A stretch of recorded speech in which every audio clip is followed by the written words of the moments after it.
Welcome everybody to the Equestrian Preserve Committee of the Village of Wellington. Let's start with the Pledge of Allegiance. I forgot we're back to the I pledge allegiance to the flag of the United States of America and to the republic for which it stands, one nation, under God, indivisible, with liberty and justice for all.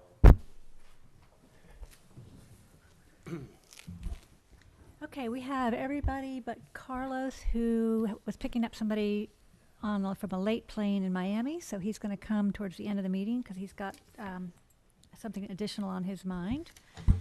And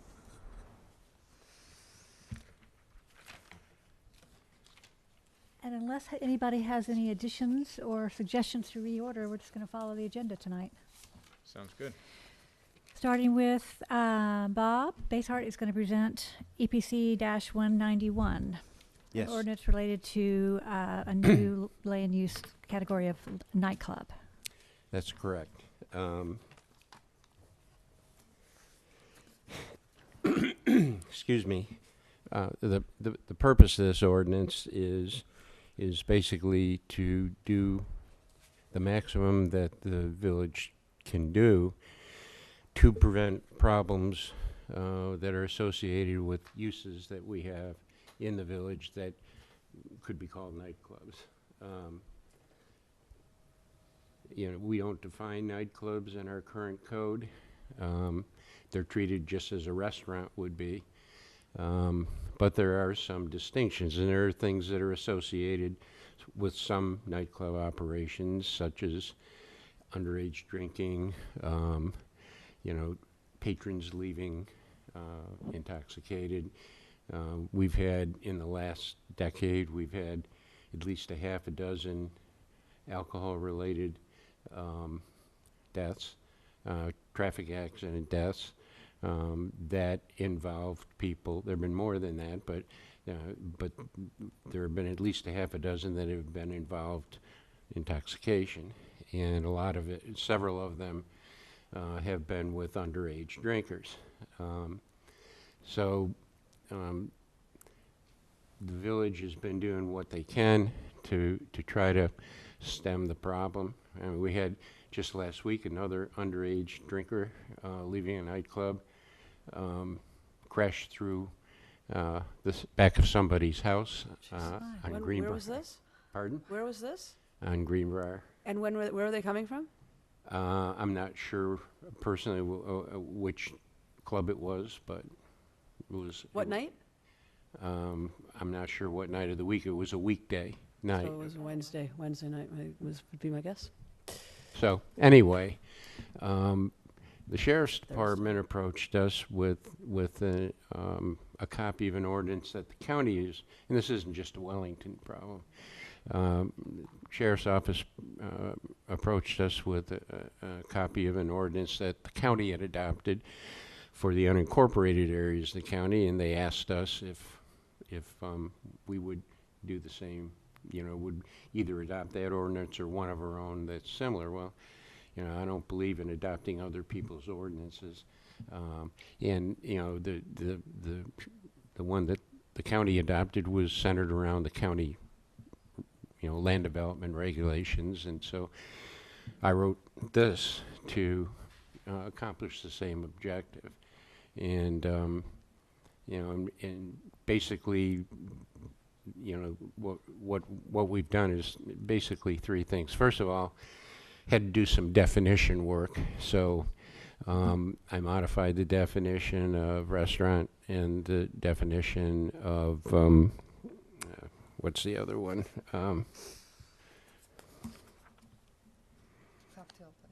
Pardon? Lounge. Cocktail lounge. Cocktail lounge, right, and then created a new definition, for nightclubs, then we took the use tables, and we have 3 of them in our code. We have what we call the standard zoning district use matrix, which, and then we have the planned development district use matrix, which regulates the land uses in excuse me, all of the planned districts, PUDs, PRDs, MXDs, and that kind of stuff.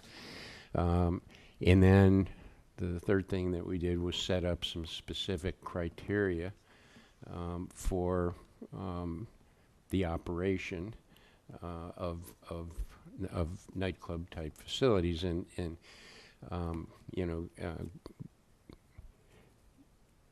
going back to the use matrix, you know, what we did is we made that use, if you meet the definition, if your operation meets the definition, you know, then your use would be a conditional use, meaning that it would require approval from the village council. Now, what we also did in the ordinance was we exempted any existing facilities in town from that requirement. So if you're here and you're operating as a nightclub, you can continue to operate. You don't need village council approval. How many of these do we have? About, well, according to my count, about 15. 15. 15 what? I'm sorry? There would be grandfathered. 15 businesses in town that would qualify under this new definition. But they'd be grandfathered. They would. From the point of view of having to go to the village council and get approval to stay in business, but they would still be required to adhere to the new operational requirements. And Do you have a list of those 15? Because I'm curious what falls under that. Because I'm a little bit amazed that there are 15. I can count like 4. Okay. So I'd be curious which well, one. and some of them, you know, some of them may not. You know, it's just a fast look at it, and not being, you know, really familiar with some of the operations. They're in a category that, or they look like they could meet the definition. How does a club, you know, where you pay dues, how does that fall into something like this? If it's a private club, Yes. then it's not open to the public, and you're probably okay. You know, we have in the proposed ordinance put a requirement in there, if, you know, there's a couple things that make you automatically a nightclub. All right, if you charge admission, Right. you're a nightclub. We kind of use the Jeff Foxworthy approach. You know, you might be a nightclub if. No, I was just wondering if you can, if people can get around some of these things, if they suddenly call themselves a club Right. and charge a membership instead of Yeah. an admission. If I mean, there are a couple places that everybody goes to all season long. Like, if you suddenly become a club and then you get around this. If you know, there are certain establishments, not in Wellington that I know of, but around the county, where they try to get around some of the liquor laws and things by requiring you to join and become a member. Right. When you know, to get admission. If they do that, they're automatically a nightclub. All right. But private clubs with annual memberships, you know, we're not going to bother them. But what if a private club has a special event that they sell tickets for? All right. One of the things that we've done in here is with respect to equestrian activities. I know that at some of the venues, you know, there are operations that, you know, could be classified as a nightclub. We've exempted them. With the provision that the only time they can operate is when equestrian, you know, when equestrian activity is occurring. So, you know, somebody couldn't open a club, you know, or a place of business in one of the venues and operate it all year long, 7 days a week, and you know, that they would need to get a conditional use approval if they wanted to do that. But if it was associated with the equestrian venue and only operating during the times when the venue is operating. So a night class at the horse show, then that night those tents can operate as such because it's part of the event. Is that Yeah. that how I understand that? Yeah. Okay. So we've excuse me, done that. We've done that exemption. And then, well, so, you know, basically we've created definitions so you know what they are. With respect to nightclubs in particular, again, what I put in there, I think you all have a copy of it. You know, if they charge an admission, if they you know, if they have a cover charge, you know, then they become nightclubs. If they don't meet that criteria, then we've got 6 other criteria, and if you meet 4 of them, then you would be a nightclub. And you know, those are things like having dance floors, having live entertainment. You know, one of the criteria is selling alcohol. So, I mean, pretty much everybody that has a liquor license is going to trip that one. But you have to trip 4 in order to become one. We don't want to try to unnecessarily regulate businesses that don't function as nightclubs. And it's also, you know, under the ordinance, it's possible that some businesses may be a nightclub sometimes, and other times they won't be. For instance, somebody that operates a regular restaurant, which can serve alcohol, but they serve meals, but then at a certain time of day, so many nights a week, they will bring in entertainment, they'll have dancing, that, you know, and they turn into another type of a business. And, you know, so the rules would apply to them only during the times they were operating functionally as a nightclub. And the biggest requirement that we've put in here is security. We require, if you're functioning as a nightclub, then you need to have one security, either a certified security officer or off-duty law enforcement officer for every 150 people capacity. So if you have a place that'll handle 300 people, you need 2. If it's 320 people, well, you'd need 3. It's every 150 people or fraction thereof. Also, one other difference is in restaurants, people under the legal drinking age can go in a restaurant that serves alcohol as long as they're with an adult under the law. And, you know, that will continue, but when the business turns into functioning as a nightclub, no one underage is allowed to be there. No one not of eligible drinking age, except for people that are employed there, military personnel. And, you know, so if you're working there or you're a military person, then you wouldn't. You'd still be able to be there. So, I mean, we're talking about, I think, the aspect of reducing traffic-related incidents due to this. Right. Unfortunately, what I see, and this is my biggest, well, you know, I was young too, and I was pretty wild, but, you know, is the stupidity of drinking and driving, because all these kids have fake IDs. So who's policing, you know, that? It's like, oh, well, we check for ID, we check for this. So you're not eliminating that aspect of it. And you're just saying, well, we're just classifying you as a nightclub, so you have to have these other things. I mean, I would argue it's almost up to the town to kind of, which I wish I saw more of at night, on Sunday nights and Thursday nights that everybody's out, that I wish that I saw more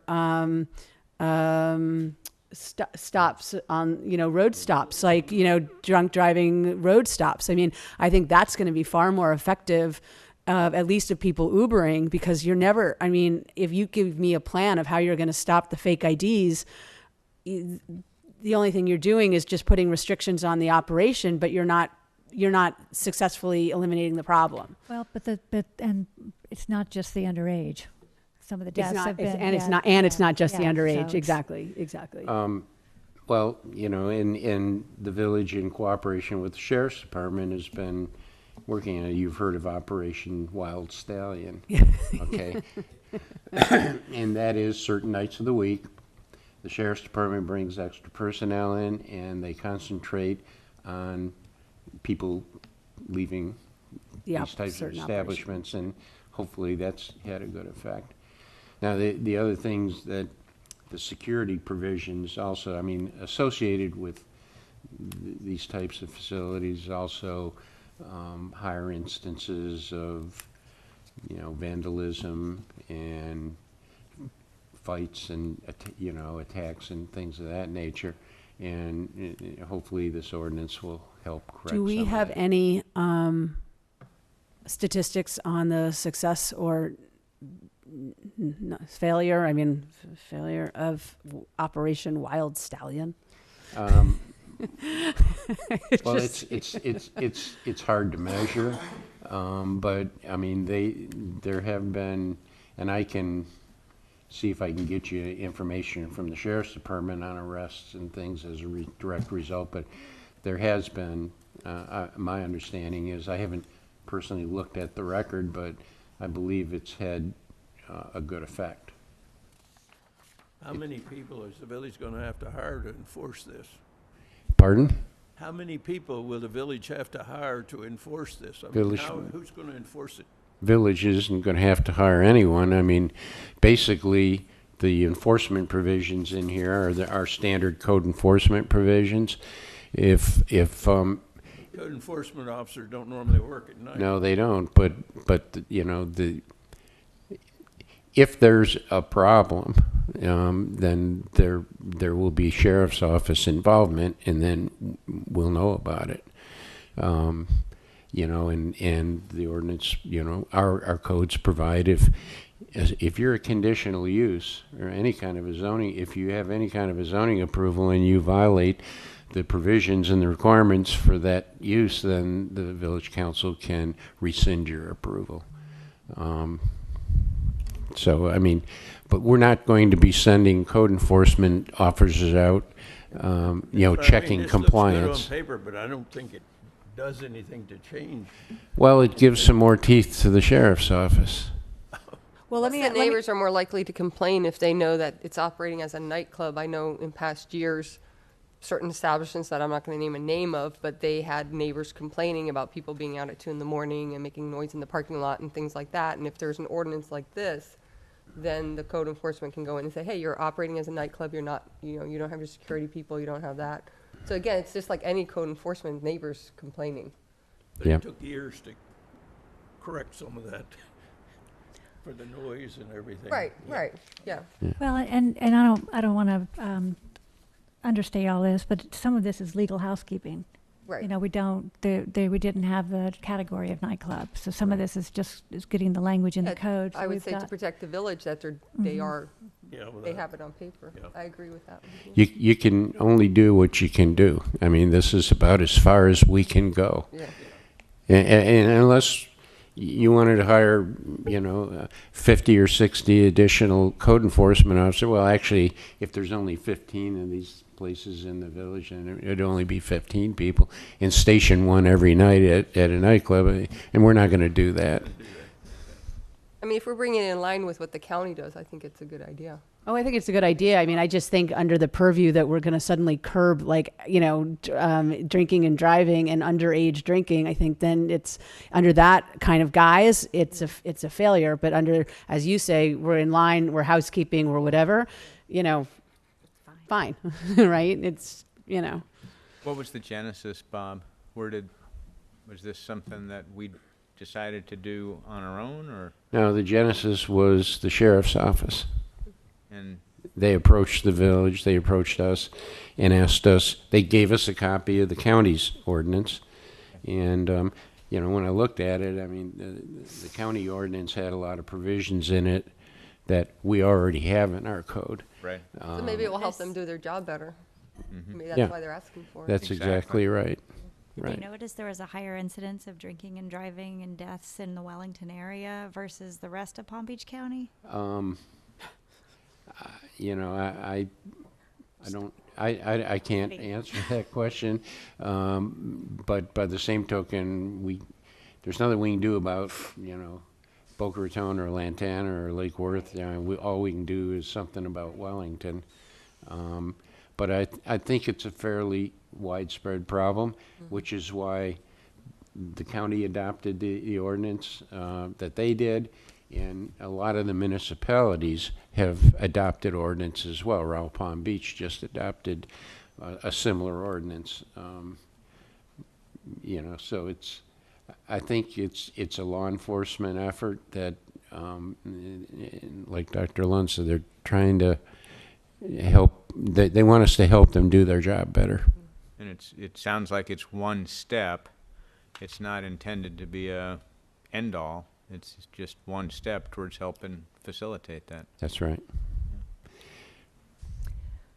Any other questions from the committee for Mr. Basehart?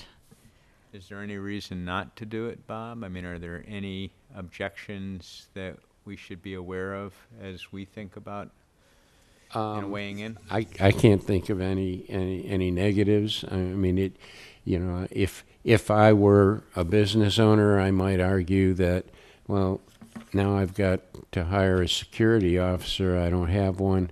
And now I have to hire one. It's going to cost me money. It's going to hurt my business. But by the same token, I think most of the existing ones here do have qualified security personnel. And if they have security personnel and they're not qualified, they will be under this ordinance. And that might help the carding and things like that, too. Nice. Any other questions from the group? We have a public hearing on this. Yes. Do I hear a motion to open the public hearing? So moved. Second? Second. All in favor? Okay. Aye. Aye. Sorry. Aye, approved by consensus. Public hearing is open. Do we have any comments from the audience? Do you submit a card? I saw a card somewhere. Yeah. Oh. Instead of security, why not have a member of the sheriff's department outside checking the IDs instead of somebody that works for the club wanting to get people in for business? I don't think the sheriff does that. Well, Is that even our authority? I don't think the no, sheriff. under the, well, in that there'd be if we requested a bunch of additional personnel to do that, then it would be added to what we have to pay the sheriff's department every year. Remember, the sheriff's department is under they're under they are our police department, and we're under contract. The ordinance does require that the security personnel that you hire have a state license. There's a certification program, all right? Or it says that you can use an off-duty sheriff's or law enforcement officer. It could be a West Palm Beach cop. It could be a sheriff's deputy. And a lot of clubs around the county, do employ off-duty sheriff's deputies. So in all likelihood, those are going to be the people that are going to be the security people. And they usually, when you hire them through the sheriff's department, they come in uniform. That's a good thing. Yeah. Any other questions? Close the public hearing? Somebody make a motion. So moved. Oh, so moved. Sorry. All in favor? Aye. So close the public hearing. Thank you. Any other discussion? Do I have a motion for or against this ordinance? I'll put a motion for. I'll second. Any further discussion on that? All in favor? Aye. Aye. And none opposed. Thank you, Bob. Thank you. Well done. One other thing I just wanted to mention, when I'm in the process of doing, I've through the BTR records, I've identified those places that might qualify under this, and I'm contacting each one of the businesses individually so I can get their input. That's good. Great. Thank you. Okay. We're going to move on to the workshop portion of the meeting. Wish we were in the other room, but we were in here for the public hearing part of the meeting, which is behind us.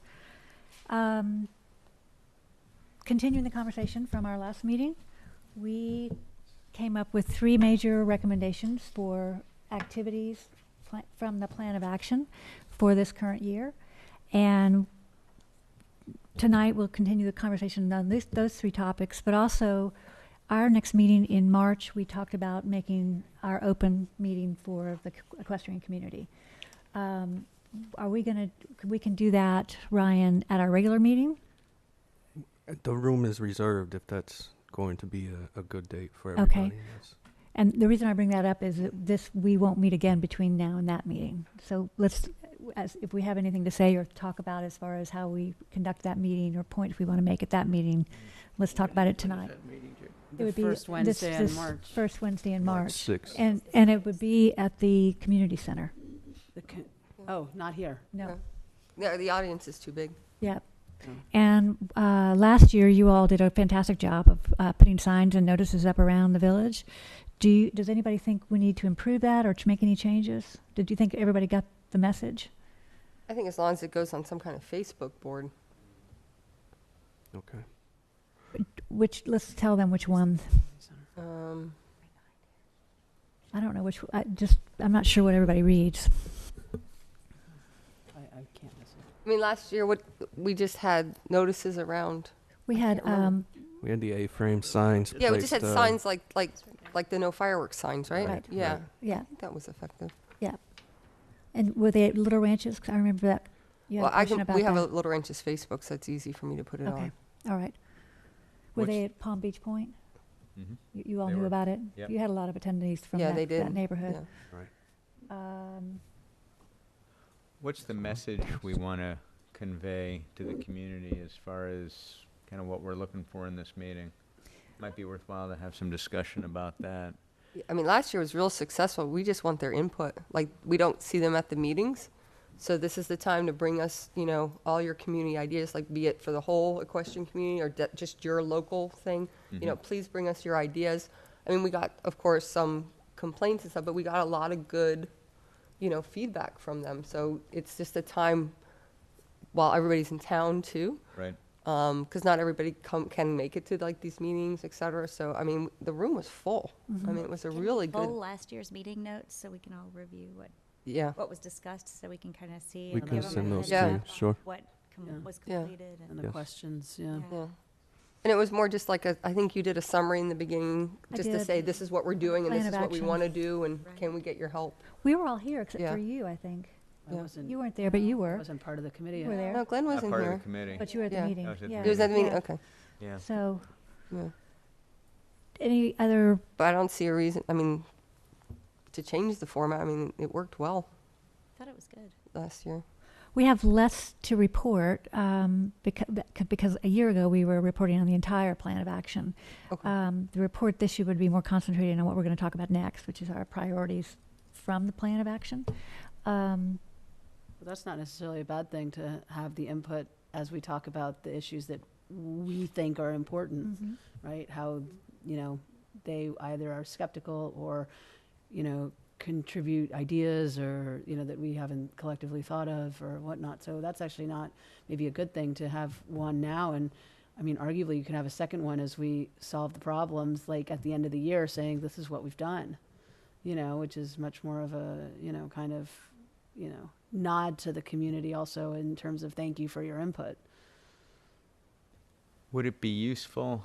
I think that makes sense. I'm wondering if in my mind, if it'd be useful to give people some kind of construct to come into the meeting, like one that I've seen used in other venues would be, what are the 3 things that you'd like to see the equestrian preserve area or the equestrian committee start doing, stop doing, or keep doing?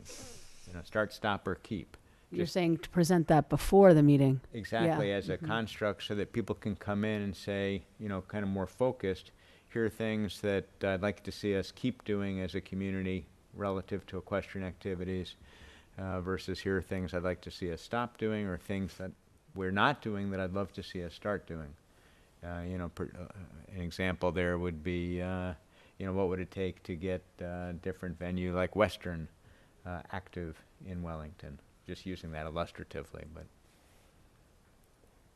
again, it doesn't need to be stop, start, keep doing, but just some kind of a construct to let people, come in and frame their ideas Instead of it being a free-for-all. instead of a free-for-all.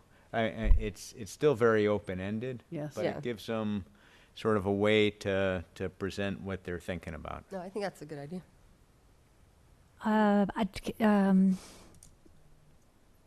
That would be on the web page. That's really the only place to put something like that. We could do that. We could probably in media releases for it. Just sort of describe what we're going to talk about at the meeting. So That's a great point, and with that, we could probably work with the Palm Beach Post, with Christine, is it? The reporter who covers Wellington, to maybe even sit down with her and just give a little bit of context as to what we're looking for, why we're doing it, so that she can write an article that'll explain it to folks.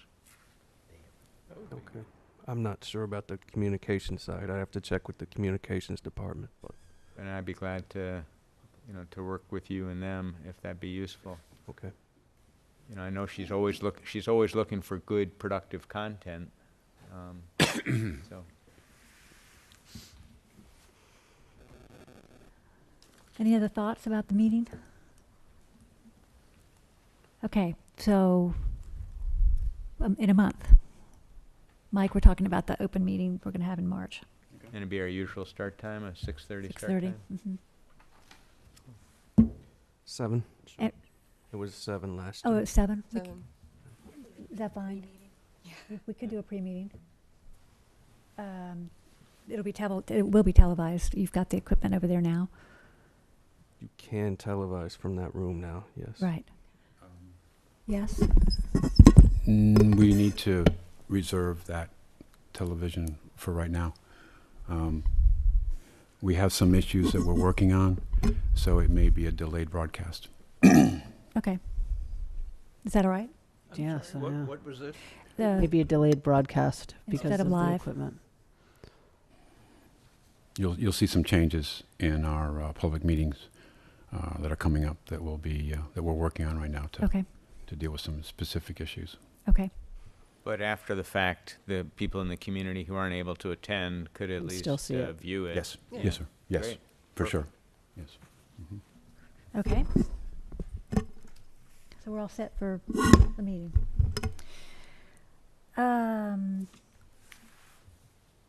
One more thing before we get to these topics. I want to pass around a letter that I got. Sorry, it was a coffee morning. It's a resident that's got some safety and security concerns, and I'll pass that around. Let you all read it while we get on with the meeting. Yep. Yep. So. Where my house is, so it's like I appreciate this daily. You want to read it? Should we read it out? Oh, You that's can. right. We're not in work. Sure. Yeah, Yeah. read it out loud. So Go ahead, Rachel. All right, it's speed limit enforcement in the Equestrian Preserve. Dear Mayor, City Manager, Village Attorney, Sheriff, and Committee Chairs, yesterday my horse and I were inches away from being hit by a car at the intersection of 50th and 130th. I was across the road heading south when a fishing pole was flung up by a fisherman who was standing low on the bank of the canal, and my generally sensible horse spun and bolted back across 50th Street as a speeding car was flying down the road. I don't know how they miss me. This was not my first close call riding along the roads in our community, and while I will spare you a 3-page memorandum on why horses and fast cars don't mix, I will briefly state that even the most docile of horses will spook at a blowing piece of trash, a landscape truck with flapping plastic, an air brake, a car driving on a wet road and splashing a small puddle, a dog, a cow, and in this case, a fisherman.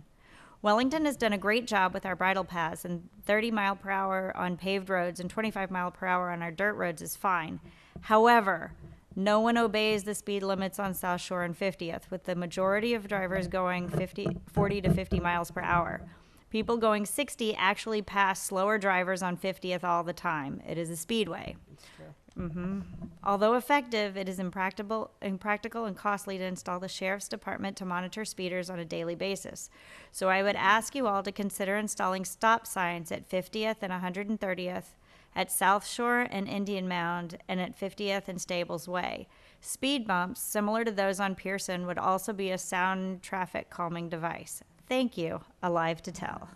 So, if I can just add to that. That's true. It's unfortunate, I mean, she makes a good point. It's from the roundabout to 50th Street, but it also goes up to the split of the dirt road of South Road and where 50th becomes a dirt road.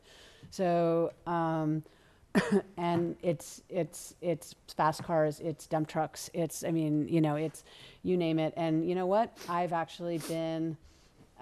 Truth be told, I've actually done it myself. So, you know, I'm not innocent, but, you know, but you're aware. But the difference is, especially when you see horses anywhere in the area, at least if you're an equestrian, you know better. Like, you make wide bursts, you know, whatever it is, if you're going maybe a little faster or whatever it is. But half these people don't. And they use it, and because it's a 55 mile an hour speed limit from 441 to the roundabout, people just kind of are like, well, the road's still the same width and it's the same lanes and it's the same whatever, so screw the 35 miles an hour. I'm going to go still 55.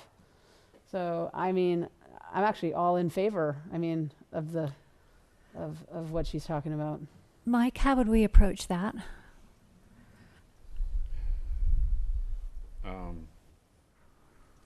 I guess my first thought would be is we can speak to our engineering department. We have a number of other subjects that you've brought to our attention that we've been talking with them about. We can talk about the idea of four-way stops, and their opinion of that, I'm sure, is related to traffic improvements. We have known that 50th Street is a major drag strip for a long time. We did a traffic study on that some years ago. If you remember, even part of our equestrian plan of action, we put out a speed counter, which had probably 80% of the traffic was exceeding the speed limit in that particular area. So we know that that's a problem. We do employ our sheriff's department to be patrolling that area, but as the lady notes, you can't be there 24/7. So we could look at trying to look at some traffic issues. I don't know. I mean, the four-way stops is one. That's an option. I'm not sure that speed bumps are going to get much traction in the engineering world. They are a deterrent, but they also have other issues related to traffic that'll come into play. So They're also tedious for horse trailers. Horse trailers and things like that. So I mean, there's a lot of things that go on to it, but I think if Brian and I can talk to engineering about some of these issues and see what we can do to do some traffic calming. We'll ask the question. We can report back to you what the answers would be. Annabelle, you had a point at the last meeting about a traffic signal at 120th and Lake Worth. Lake Worth. Yeah. So can we put all those issues together and Yes. keep them on the list? And before you came in, we were talking about this public meeting we're going to have in March. So another reason I'm bringing it up is our regular business won't happen in March. So things like hearing back from the engineering department, we won't hear back from you on that topic till April. Correct. So everybody keeping all that in mind. We're essentially missing a meeting in March because we're having the open hearing. So. But we'll talk to engineering and see what kind of response we get. Okay. Thank you. You're welcome. Okay. We have three issues. Number one, livestock waste removal, which will always be with us. Number two is partnering with the education committee of the village to introduce the schools to the horse industry, maybe via horses. And third, the tourism topic, the branding and the tracking of the industry year to year. So let's start with the first, livestock waste removal. And we've also got a letter on our desk from Bob. Let's start there.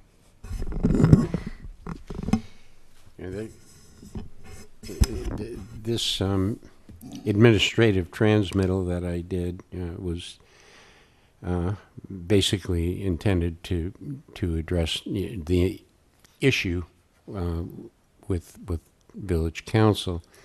And it's related to an operation that's recently started up and then stopped, and then started up and then stopped, and they're currently contemplating whether they're going to start it up again.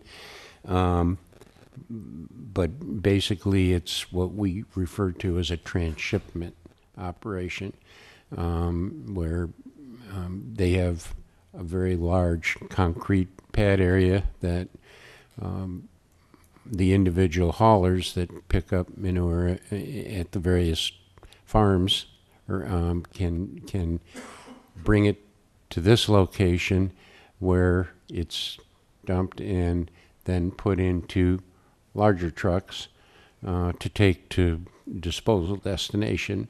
It's not a composting operation. It's not, it's not a permanent location. In fact, everything that goes in there leaves the same day. But It wasn't. pardon, It wasn't.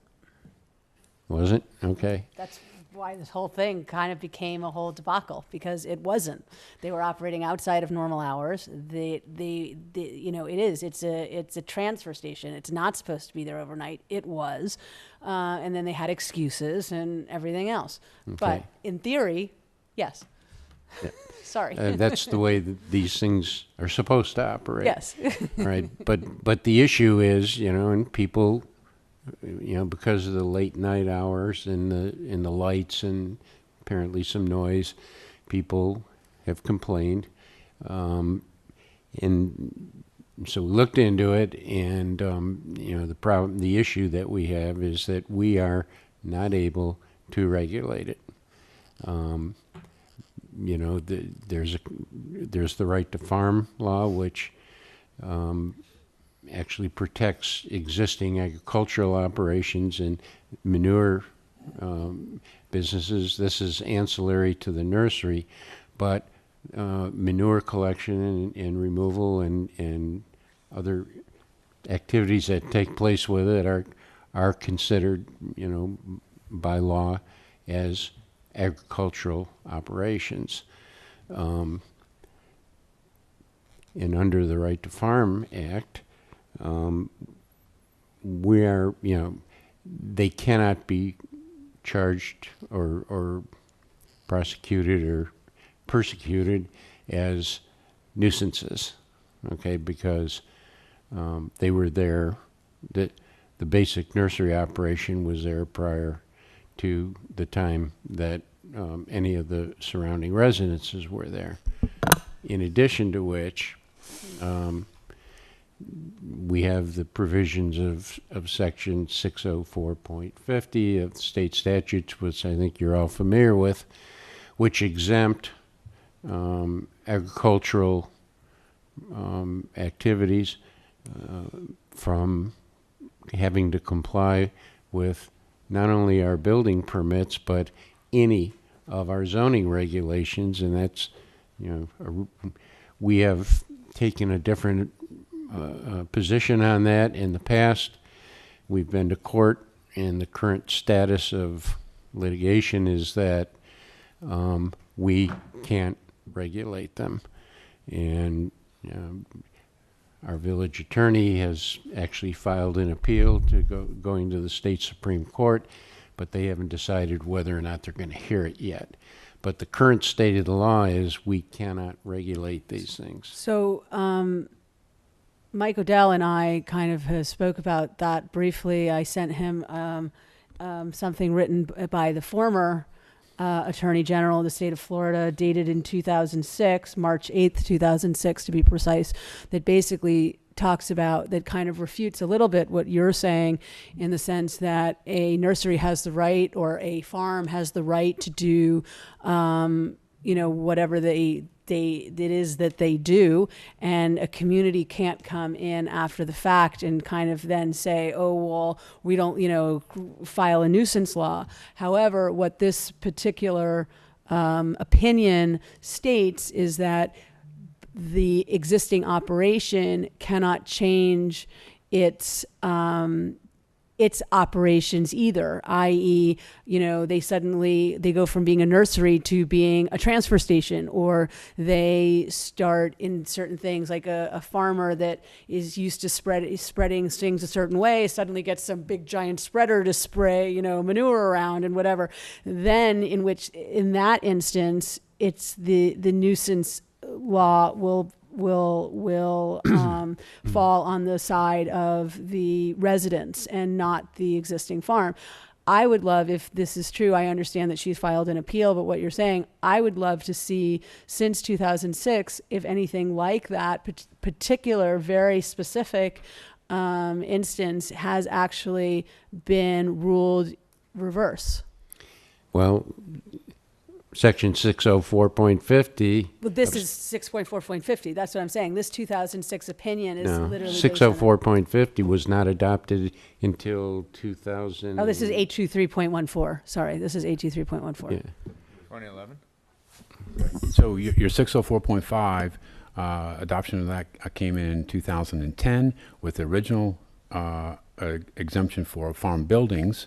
Then in 2011 and 12, it went from farm buildings to farm structures, fences, and signs. Okay. And then I believe in either 12 or 13, the legislatures took it even further and said that they were exempt from any codes or land development regulations or fees associated with that, which now brings us down to where we are, where we were trying to enforce our zoning regulations, setback requirements, and other activities. And that's where the legislature has. So has that put us. that I understand, but arguably being exempt from code and being exempt from whatever does not exempt you from nuisance, because that is, that one I would argue is completely different than the other, right? Yeah, you can build whatever structure you want, you can do that, but you can't operate suddenly with in a different construct of what you've always been operating under.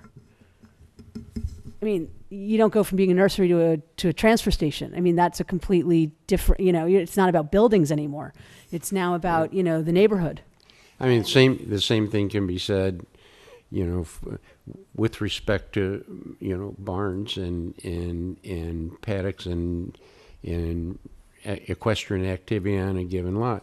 For instance, in certain sections of the Equestrian Preserve, our code says that you're allowed to have up to 4 stalls per acre. All right, and the limit on the size of the building is 1,250 square feet. And there are setback requirements, and there are floor area ratio requirements and lot coverage requirements. We can't apply any of that. Under the current court ruling, we can't apply any of that. So, but I'm still operating as a horse farm. I'm suddenly not changing my operation from a horse farm in which, it doesn't bother anybody, around me in horse country, to saying I'm now going to grow corn on my property and now have a manure spreader that's going to come around and whatever. You can do that.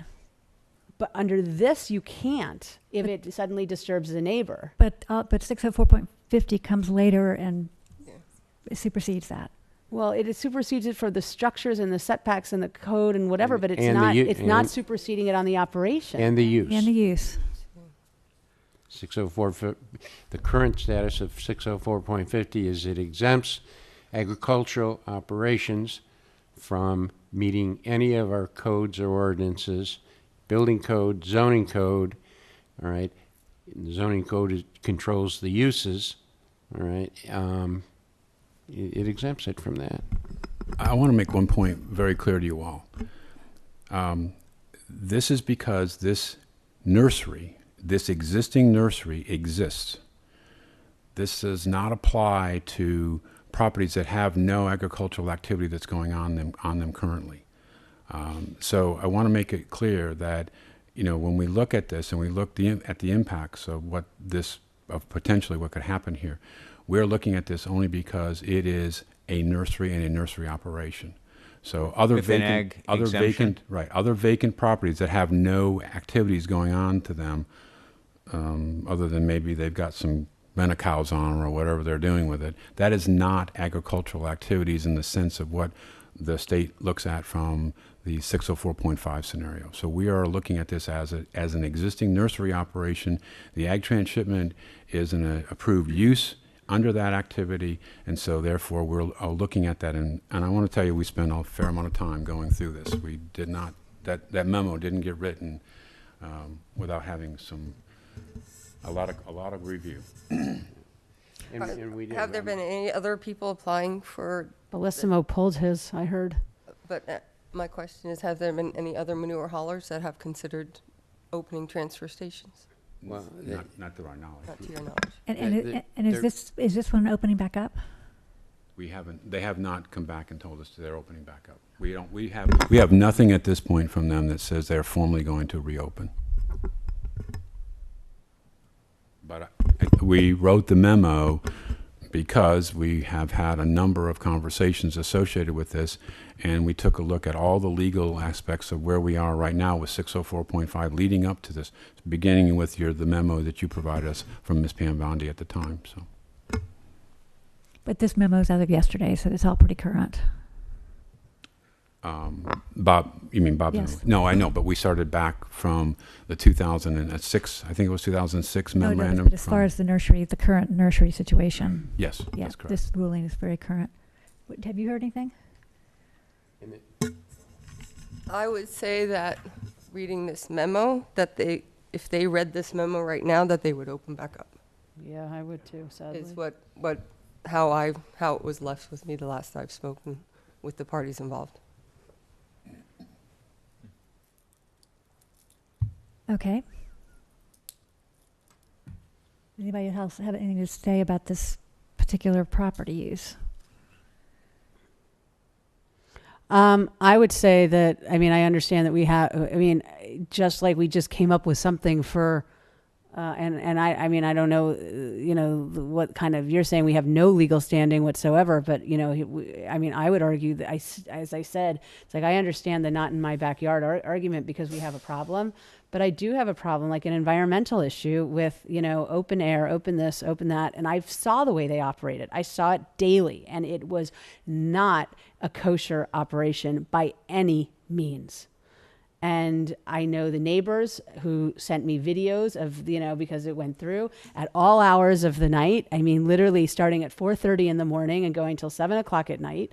There was manure on the ground that's where it's not supposed to be, like, at night after 5 o'clock. The man that managed it was like over the top, beyond like aggressive. I mean, I have no problem if it's done in a self-contained environment, but this was far from a self-contained environment. Far from it. Are there any ways to legally regulate hours of operation and? No. I mean, no.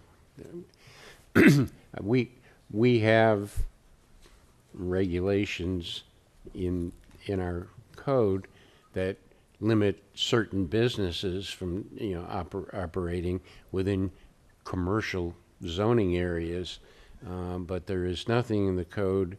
There is a provision in the EOZD ordinance that says that equestrian venues have to close down by, I think it's 10 o'clock at night.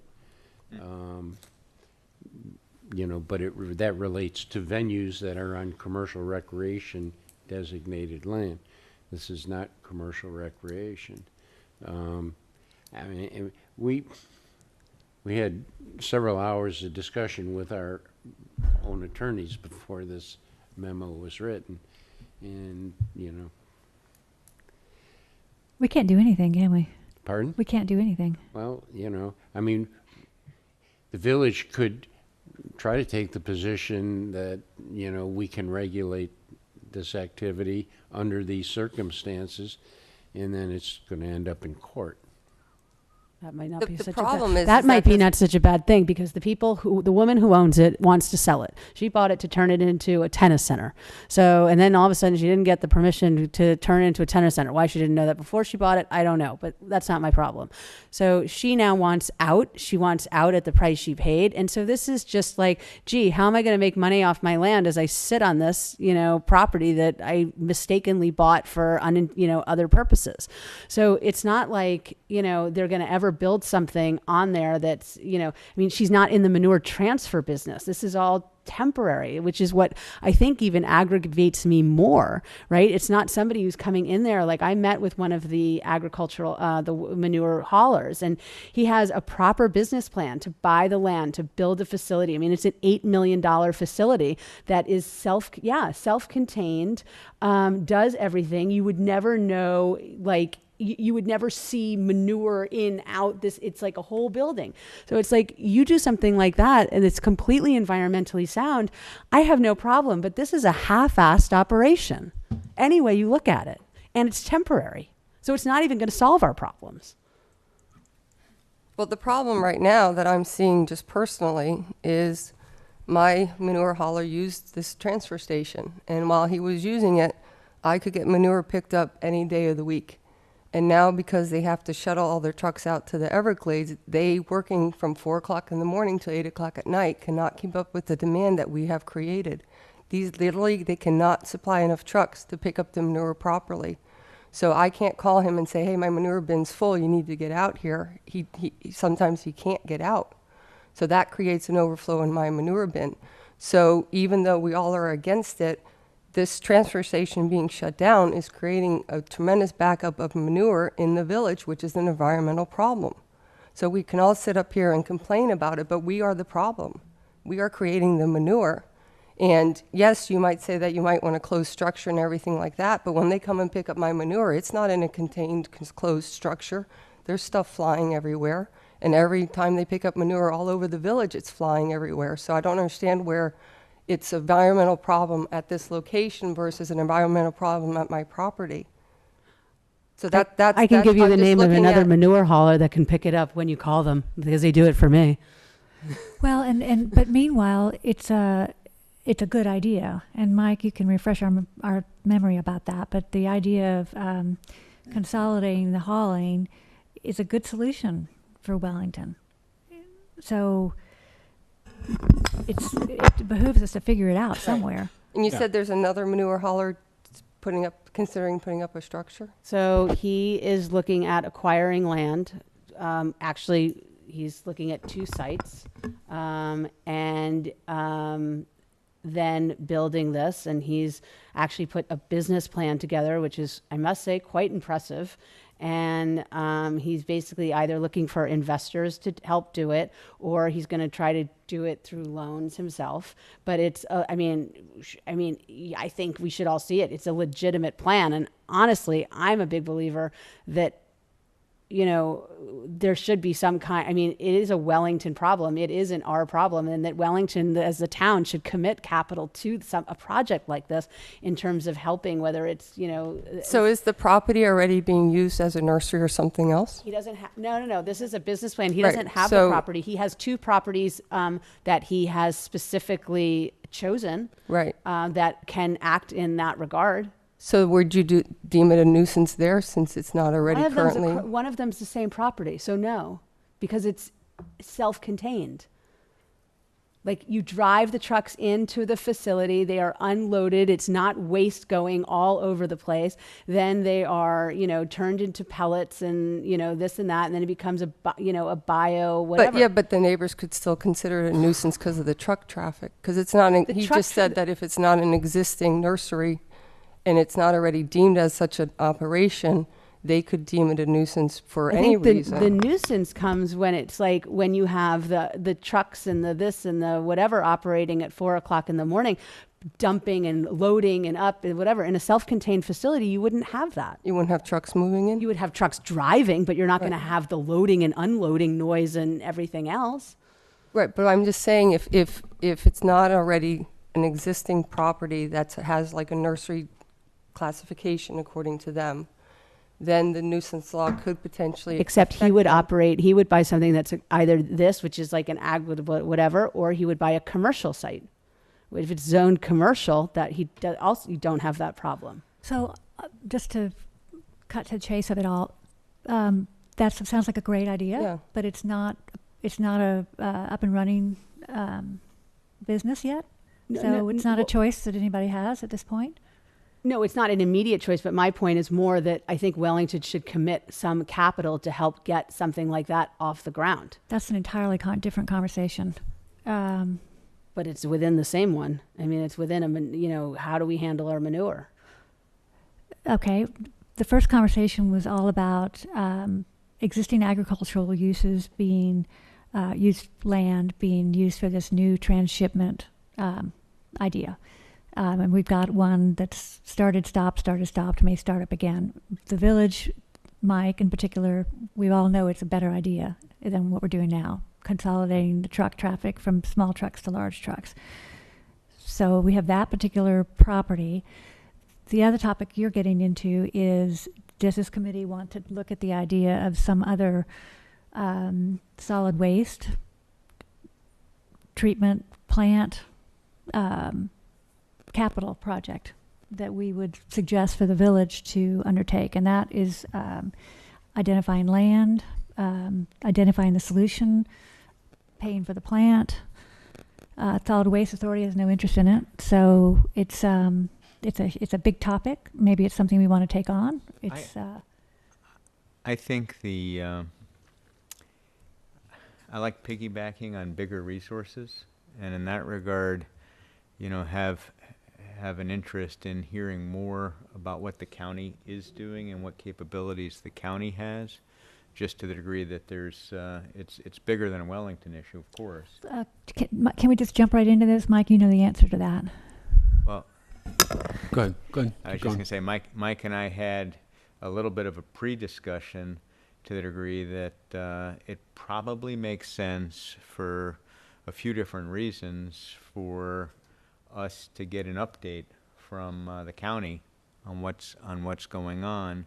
We know right now that while it's very early, that the new leadership in Tallahassee is thinking differently about some of the environmental issues and red tide and that sort of thing than the prior administration.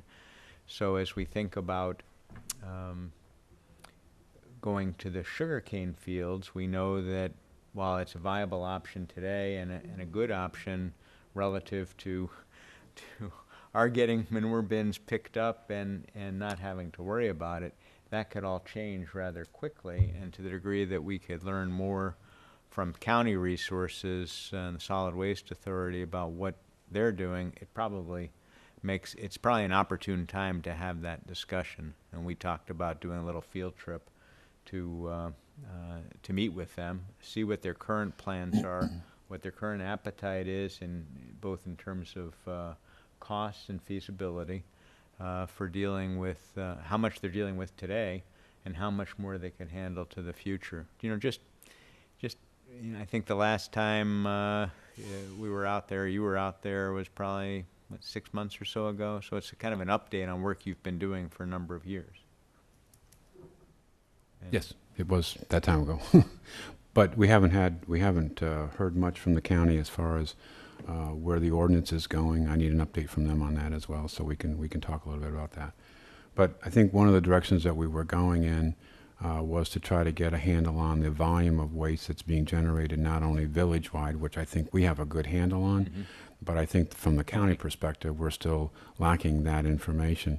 That would go a long way to helping a processor, someone who is an end user who would actually do something, make a decent business plan to look at solving or helping us aid in solving the problem, not only just village-wide, but as far as Palm Beach County goes. Because there's a lot more resource at the county level to put in the capital to deal with this than at the village level. At least that's what I was thinking. So I mean, that's one avenue that we were pursuing with the county, was to try to get a handle on the volume of waste being generated, not only not only, well, basically a month-to-month basis, because that's going to be what an operator who wants to use this for an end product is going to need to know in order to make a decent business plan. That's So one operation. you keep up with all of this, you have for years. Mm-hmm. What has the county response been as far as tackling the livestock waste disposal issue? Well, the last information I had, they were rewriting the code for livestock waste disposal. They were mandating that it go along the industrial corridors of the Turnpike and essentially I-95. Any industrial lands, that would be the primary location of that. One of the things that I had heard in the rewrite of that it would be on some major thoroughfare, which was going to make it very difficult for any of our disposal folks to utilize that, because that's pretty high volume, high dollar lands. If we can get off of that, such as some of the side roads where, like Pike Road and others that where the industrial activities are going on, that's less, it's still industrial land, still high dollar, but it's probably at a lesser cost than being on State Road 80 or Okeechobee Boulevard or anywhere else where there's industrially zoned land. So You're working talking with for them, transfer or for disposal? processing of the Processing. waste, right, an actual processing. So that would be, excuse me, that would be, we need an update from them on where that is actually going, if it's going anywhere at this time.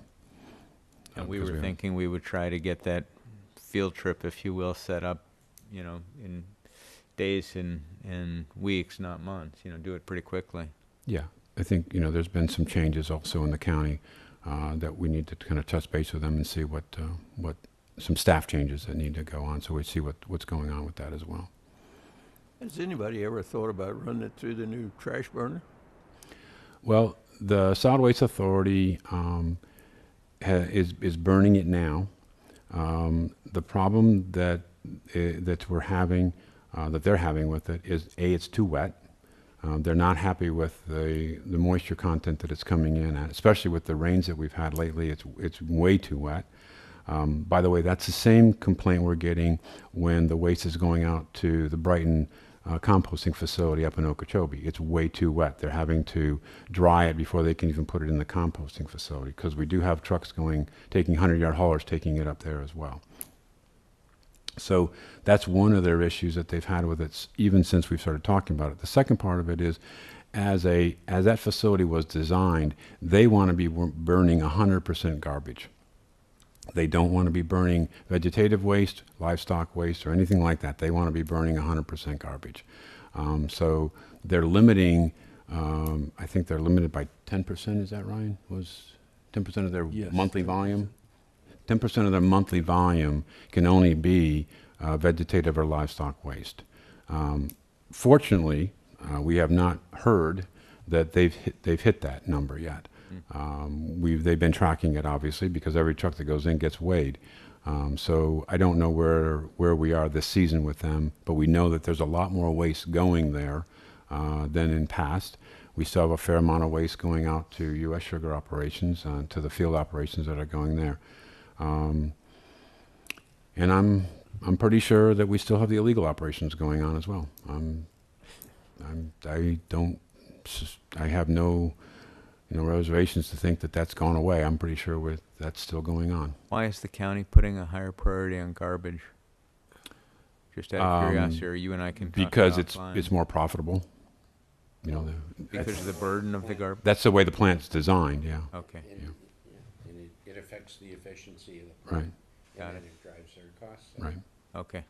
Yeah. Because of the higher moisture content of the Well, just manure? the fact that it's a product such as green waste, it's something else they can do with. So they've been, for many, many years now, they have been pushing off the green waste to private sector. You're seeing private sector businesses come from that because the Solid Waste Authority is actually moving that material to private sector. So, there's another avenue to consider when you look at what the green waste is going. Well, then why not the livestock waste going with it? Because we know that when you couple livestock waste with the green waste, you end up with a much better product fuel-wise for burning. That's a given.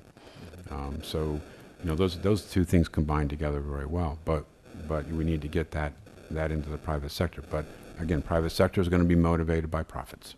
Where is the vegetative waste going? Different locations. There's a lot of chipping operations. I'm trying to think of, I think it's, I got Skis Road in my head, but right, I think there's another operation somewhere along the turnpike that's a big chipping operation. Palm Beach, That's their side, yeah, vegetated right, landfill. right. So there's a lot of chipping operations that They're you see using it going for on. mulch, Mhm. creating mulch. Right.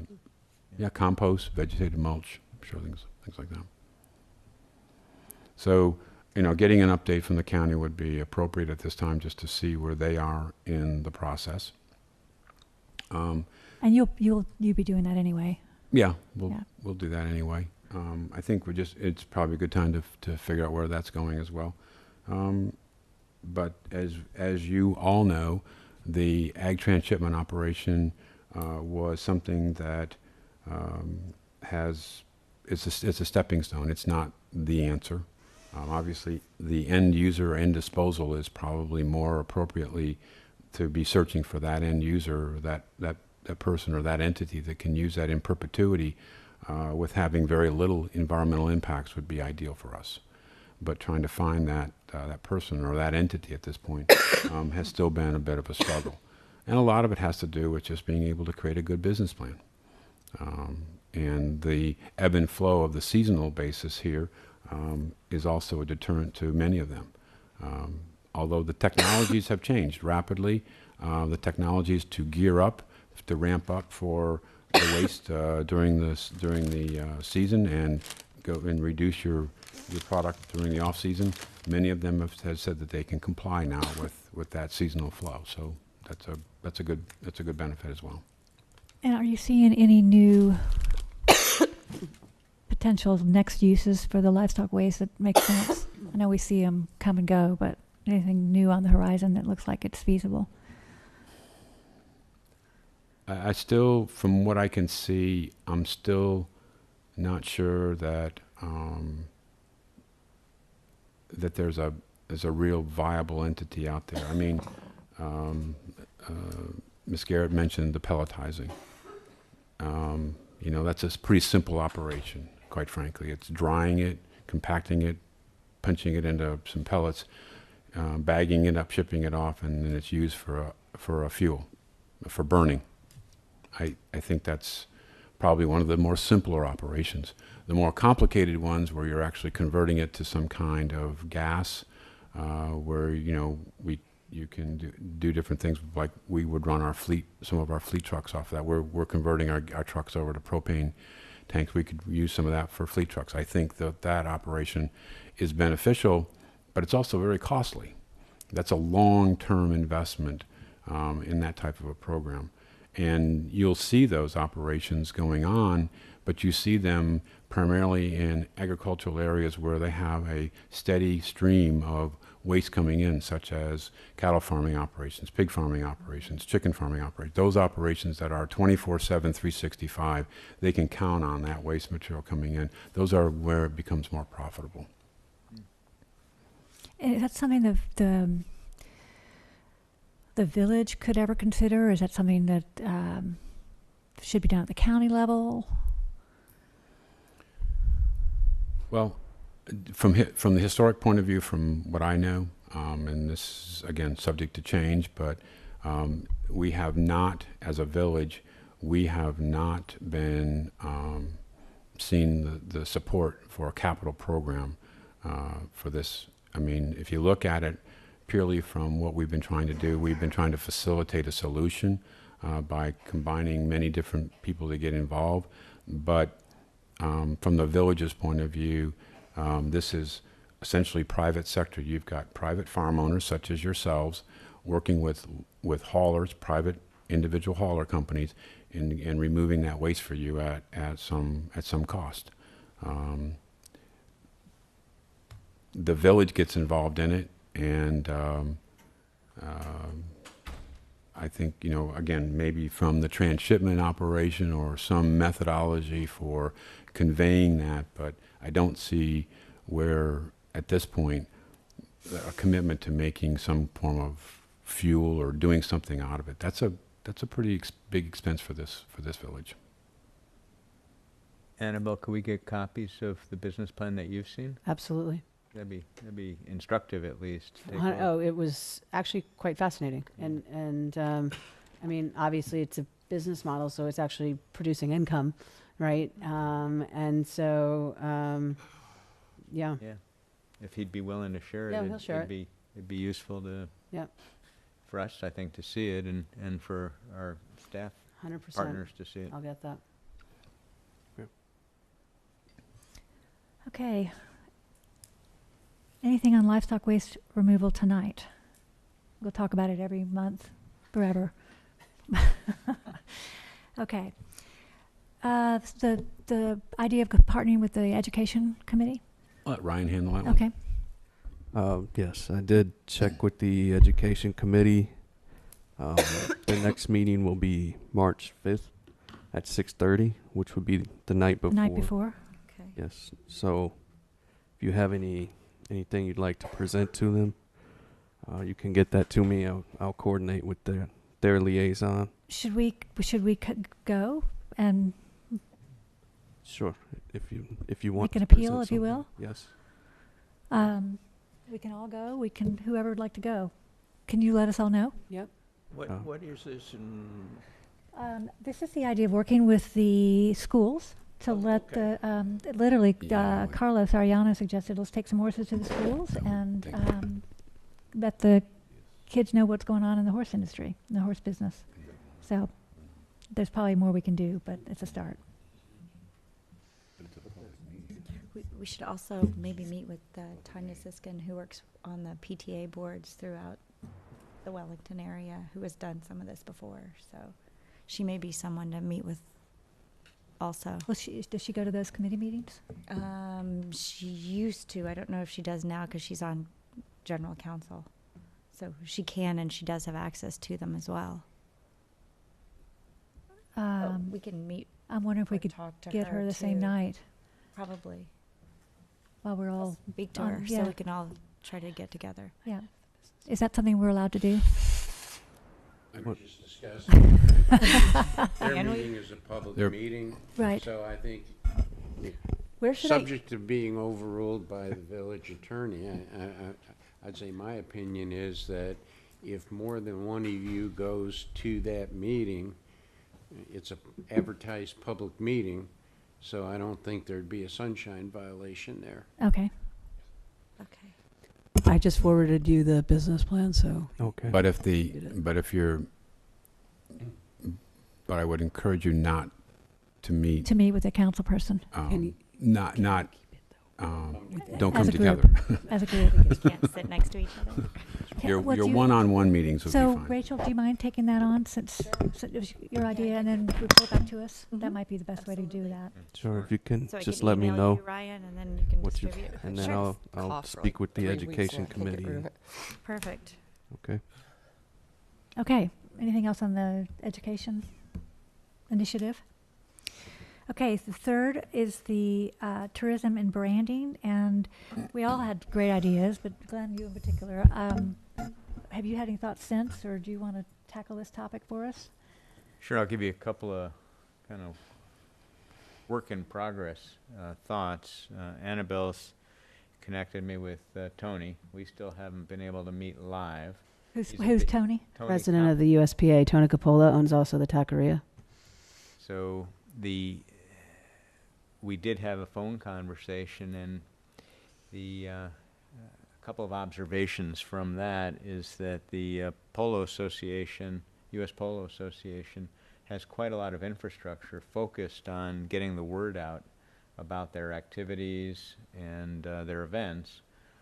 It's more focused on here's what's happening in the sport, as you'd expect. Here's where it's going to happen and when it's going to happen, but it's their mission is to drive their business, as you'd expect.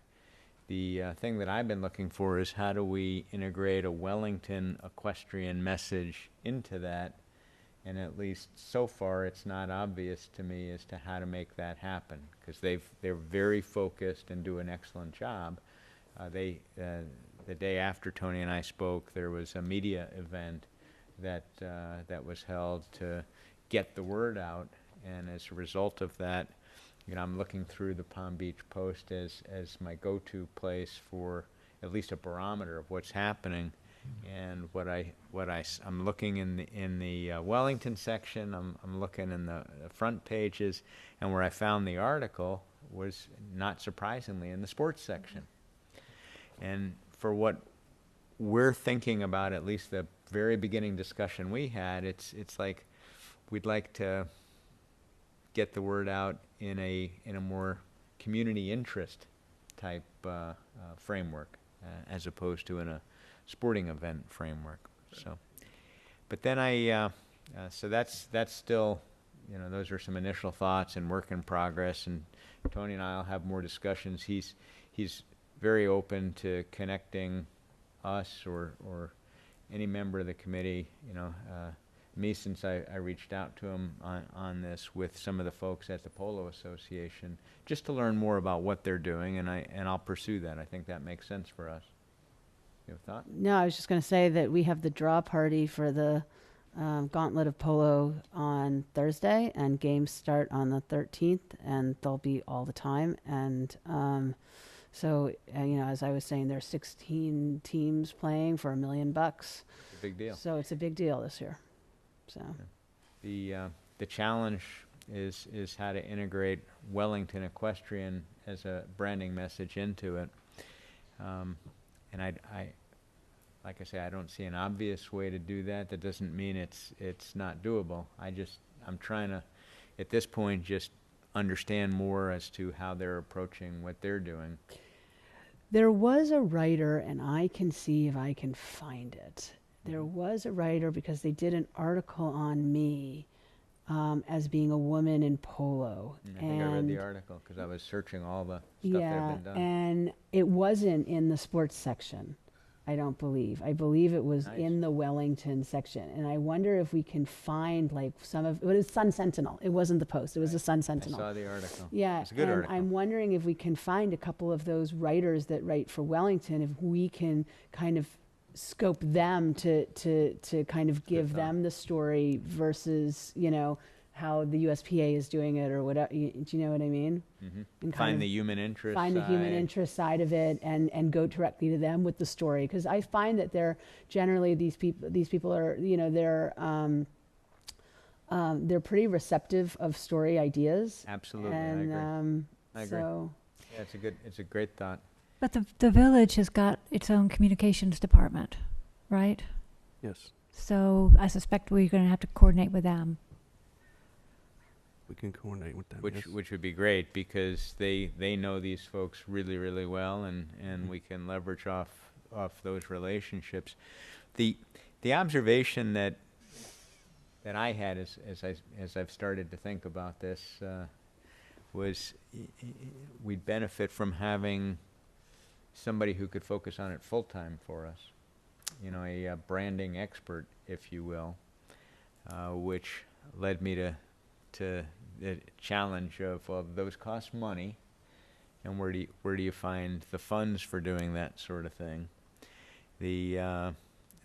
But that's, if you will, that's kind of bucket one. Is I think we really need to get a branding expert to focus on this for us, you know, at the right time. And it may make some sense to explore a few different of those experts, kind of do an RFP, if you will. And this would be very preliminary because we don't have any authorized funding, but we don't know what it would cost either. So this would be, and we'd be very transparent. My thought would be to be transparent in, here's the intent. It's to understand how you would help us, how you might help us to create a brand, what kind of experience you have doing this kind of work for other entities, whether they be municipalities or private, and what kind of budget it would take to do that. You know, what would be the deliverable and what would be the cost. You know, certainly I've done that in the private sector and could, you know, have seen that that's very productive. The challenge, of course, would be where do we fund that? How do we fund that kind of activity? But rather than getting hung up on that question, let's find out, you know, are there some resources out there that could really do an outstanding job for us, that we would say, wow, I wish we had that, and here's how much it would cost, and then figure out, okay, how do we find the funding to do that kind of work, and or maybe it's maybe it could be phased, maybe it's not as bad as we thought. That led me back to the county to say, well, what's the county doing in tourism? And it was at that point that I saw the county has a $60 million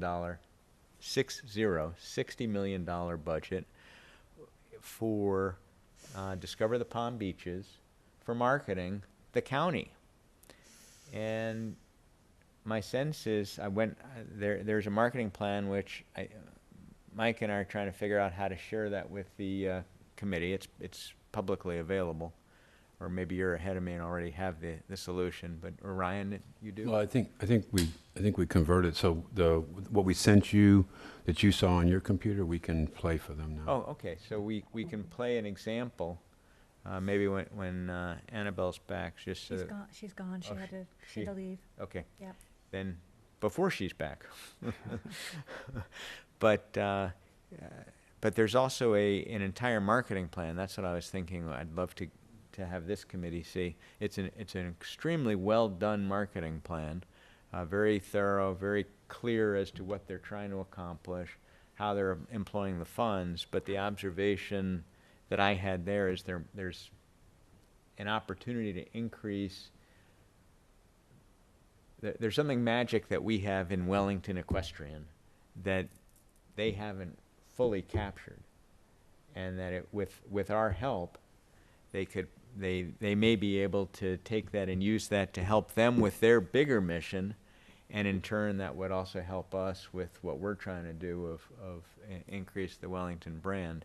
But if you guys want to take a look, this is one small piece of what they're doing currently that coincidentally came to Mike as he and I were thinking about this. We're going to play it? Yes. You got a video? The celebration of a culture and the celebration of a majestic creature. A creature capable of not just elegance, but of spirit and fire, where a lifetime of dedication and perseverance is given a stage for the world to see. Discover the epitome of the equestrian lifestyle. For more about the Palm Beaches, visit thepalmbeaches.com. Okay, so we have 3 of those. Each with a very similar, but Two with is a different twist to them. And what do they do with these? Yeah, where do they go? Like, where do they play these things? Travel Channel. Don't know the answer to that. Really? But that's I'll take a look at them, and then I'll tell you what we're thinking for our It's next a step. celebration. The celebration of a culture. The celebration of a lifestyle. A marriage of art and sport. And the celebration of a majestic creature. A creature capable of not just elegance and grace, but of spirit and fire. Where a lifetime of dedication and perseverance in the quest for perfection is given a stage for the world to see. Experience the symbiosis of horse and rider, the intimate connection of animal and human. Discover the epitome of the equestrian lifestyle. Discover the Palm Beaches, the perfect place. For more about the Palm Beaches, visit thepalmbeaches.com.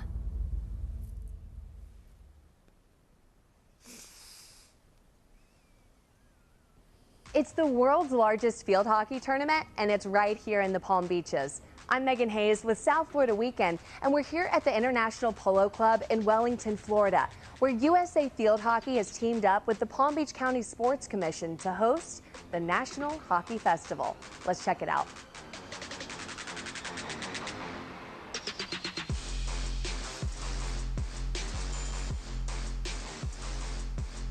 We are here at the National Hockey Festival over Thanksgiving weekend with thousands of young athletes from around the country. This is a great event. It is the world's largest field hockey tournament.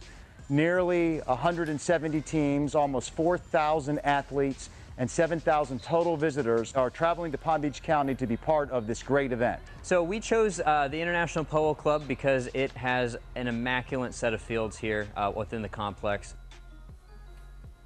When you look at a complex like International Polo Club, where polo is played in the wintertime, putting this to work in the summertime and in the fall is just another opportunity for the Sports Commission in Palm Beach County to really bring a lifestyle sports destination to this part of the country. Everybody from the Palm Beach County Sports Commission is a professional, very attentive to detail, and is willing to put in the time and effort to make sure that the event that we're running is a success, especially over the holidays too. For that to be their level of commitment over Thanksgiving weekend is something that's really special to us. Palm Beach County Sports Commission are great partners in helping with their knowledge.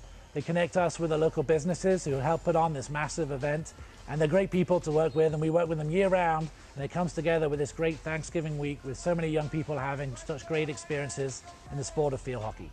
To be able to bring in an organization that's going to give us between 8,000 to 10,000 room nights, this is so critical to us to have an organization that knows all the outside organizations that have to be brought into the play, whether it be police, fire, rescue, the facility itself. It's critical that an organization like the Sports Commission in Palm Beach County is able to do that. Palm Beach County is one of the leading sports destinations in Florida. This past year, our Sports Commission hosted 176 different sports events that represented more than 40 different sport disciplines. It's right now about 85 degrees, and you can't beat it. This is just more than a perfect destination, as you can see.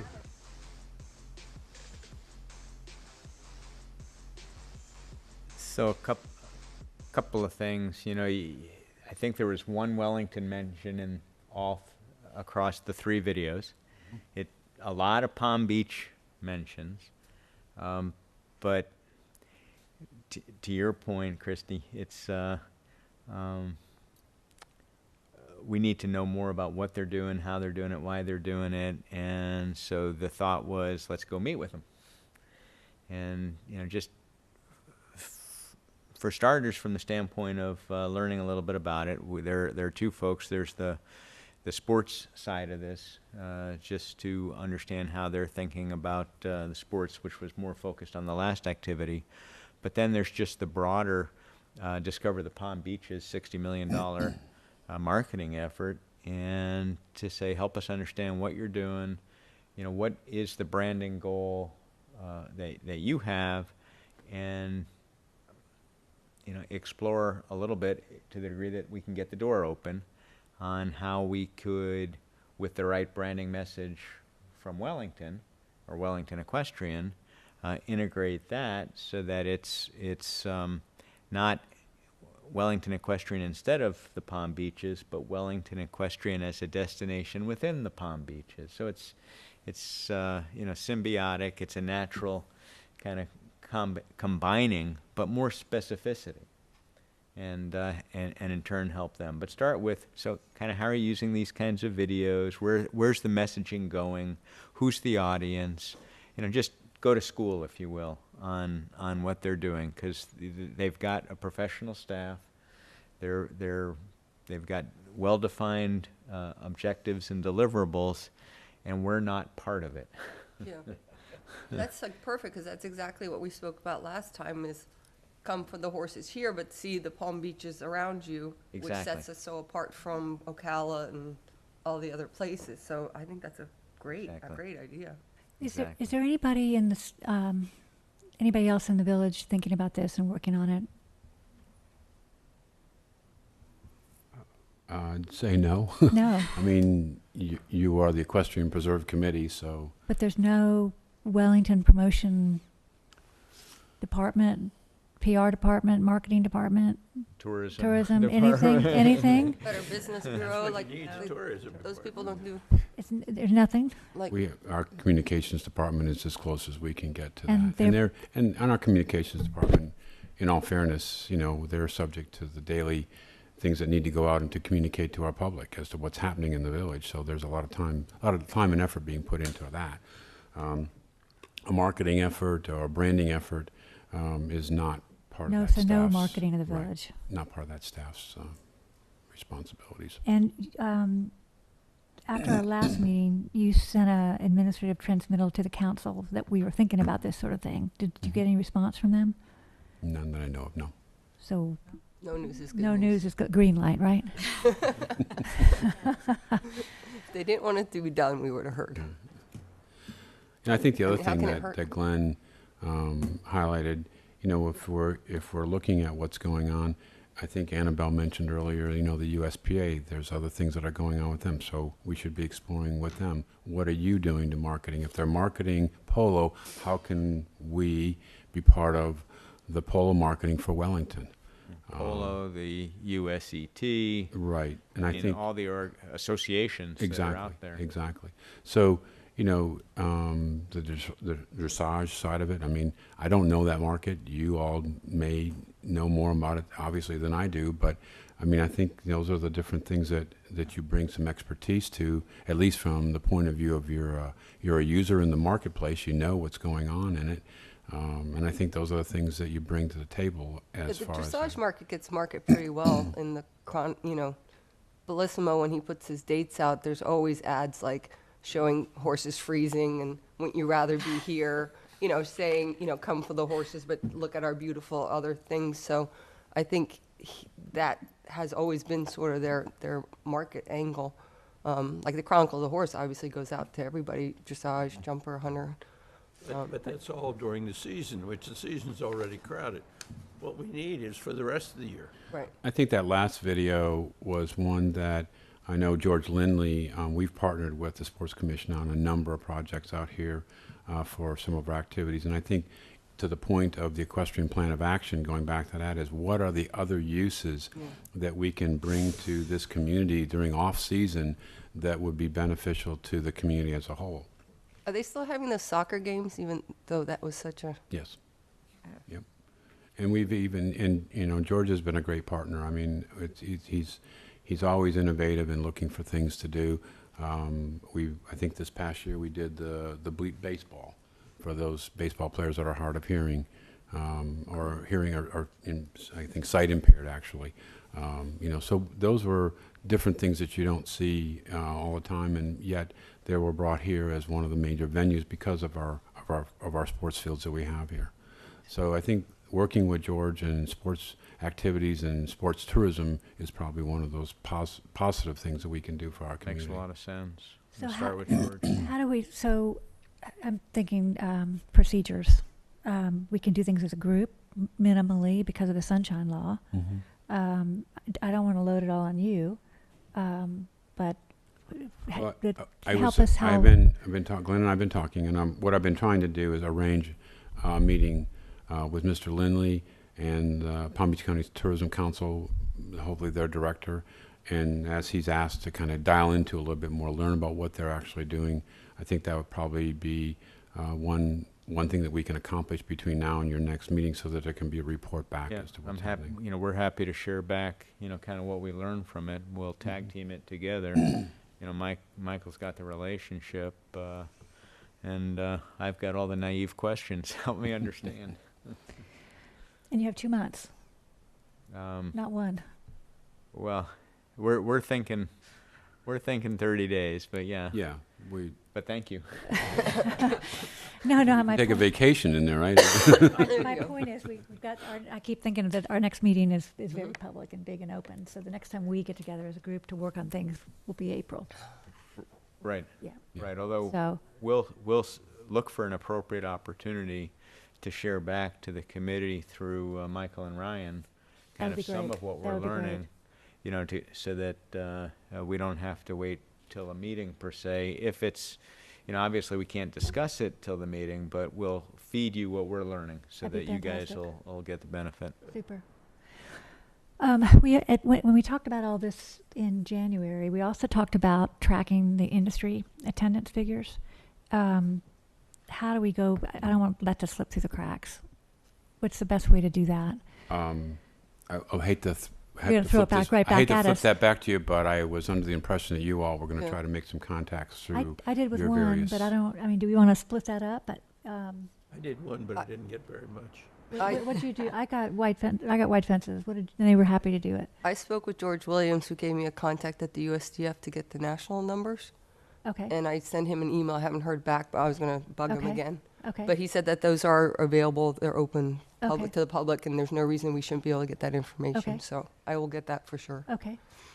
I spoke to Michael Stone, and he said they don't release exact numbers. If you want the approximate numbers, I can mention that, but I don't know what it's worth. Did he give you the approximate numbers?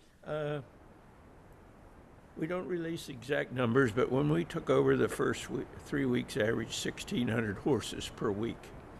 In the last 5-6 years, we now are consistently between 2,000 to 2,500 and occasionally up to 2,900.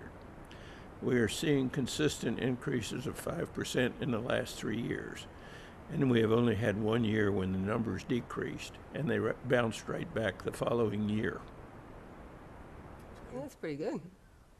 I believe that it's crowded in the Hunter Jumper. Oh, I believe it's growing, yeah.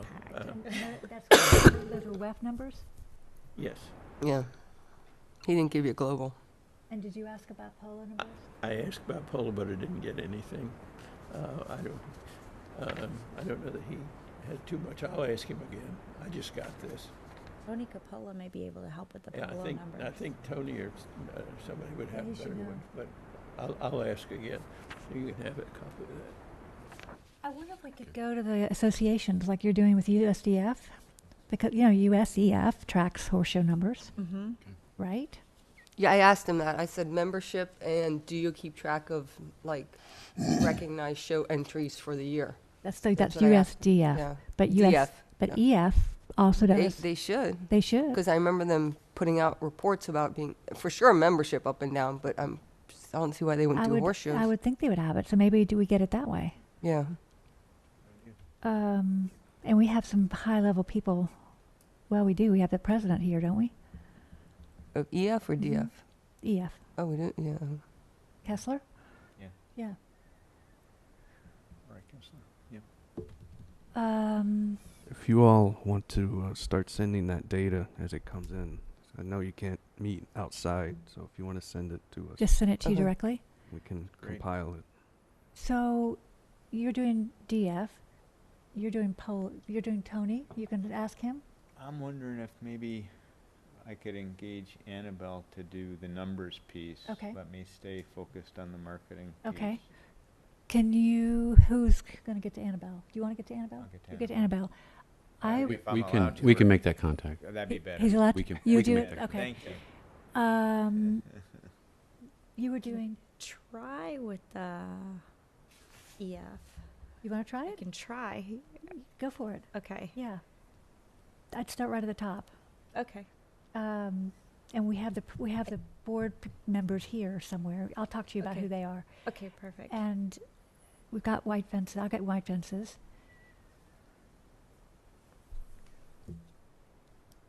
Are we missing anything? The Ridge. Yeah, I was going to say, what about like... I was going to say, They'll you have get the Ridge and you have Jim Brandon. I don't know if there's Oh, any, Jim Brandon. if there's a connection there as well. Definitely. We had Worth the getting. Ridge will be picked up. That's a recognized show, right? Ridge? The Mhm. Yes. Ridge. Yeah, so you'll get that through USCF. Mm-hmm. I'll do Jim Brandon. And white fences. White fences we're going to get through, if we just go through the associations, we'll pick it up that way. Because those are they're recognized shows. Yeah, if they give it, if they they'll break give it it to down, I us. don't know how much they'll break it down. Like, I don't know if they'll just say in general the attendance for the, is this, or I don't know if they'll break it down. But I I'd have thought, to find out. I thought we were going to try to get the Wellington piece or Wellington area separate from national so that we can kind of compare the degree to which We we're... are, but the nationals track all the show by show by Right, show. right. Yeah. If we can get them Yeah. to release Yeah. it to us Yeah. that way. Yeah. Well, we all know that we know all the board members between us on both. So Deer Half are at my Ridge. farm. the original will Is be that picked up at still the USCF okay. too. They have that's an official date too. Okay. Yeah. Okay. So we all have homework. And I will talk, in March, I'll say that we are all working on this sort of thing without giving an update yet, because we won't have it yet. Yeah, it's work in progress. Yeah. Sure. Okay. All right. So April is our so-called deadline to try to round all this up, which would be fantastic, because that's just, we'll be sort of headed for a state of the industry post-season annual report. And we'll look for 2018 numbers. And try for 2019. And try for, yeah, and if we can see if we can Okay. get it, yeah, because they'll have it by then. Okay. Let's just see where we go, where we Perfect. get. So this is all on the agenda in April, along with whatever else comes our way. Just going back to the first topic, as to the community meeting. Mhm. Where's the responsibility? Like, who's going to take care of making sure that the way that messaging goes out to the community is consistent, is That's clear? Ryan. Ryan, you're doing that? Or do you need help from a committee member? If you have something that you'd like me to send out, then Jane, if you... Great. Okay. I mean, I just think, if... The structure, the format. Yeah, just so that we're clear to the equestrian community, here's the purpose of the meeting. Right. And here's the format for the meeting, and here are the kinds of folks that you'd expect that we're hoping will attend the meeting, which is all of the participants here in Wellington for equestrian activities during the season. Do we want a little and landowners? Yeah. a brief update of what was accomplished from last year's meeting, or what was discussed at last year's meeting to this We year's can meeting? do that. Sure. We'll work on that. Okay. Yeah. Okay. Can I ask one more quick question not related to this? Yes. I just wanted to know if there was an update on the Lake Worth entry into WEF. Okay.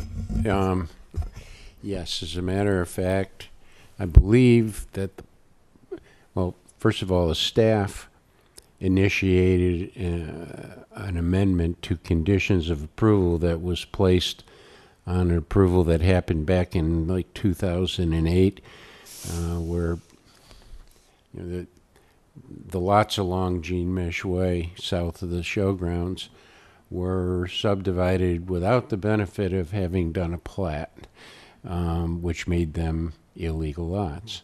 And then there was a comprehensive plan amendment that was done, and a PUD master plan amendment, I think in 2007 or 8, where the northernmost property, the northernmost illegal lot, let me put it that way, was commercial recreation, like the showgrounds was, and they changed the designation to residential.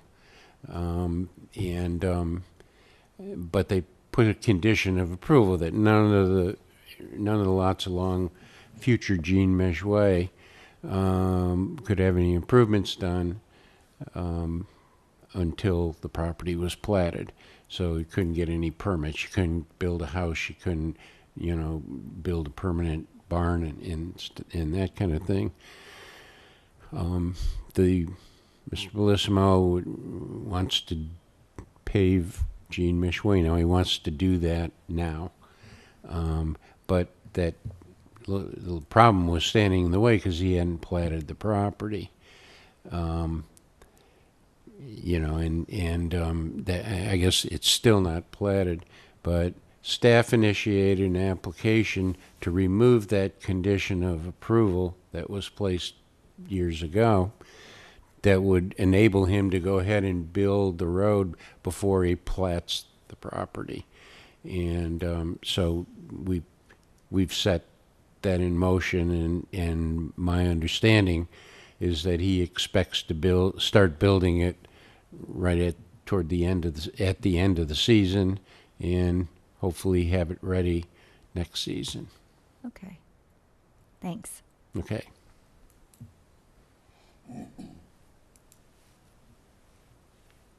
Any other comments on our priority list or the March meeting or anything we've talked about or any new business? Okay, one thing Yes? before you adjourn, announce a little change here. Every committee that the village has an official staff liaison person, and I'm the liaison for this committee and for PZAB and a couple others. I'm passing the torch to Mike, and as of today, or actually a week or so ago, he is the official liaison for the Equestrian Committee. Are you gonna still come visit us? Pardon? Are you still gonna come visit us?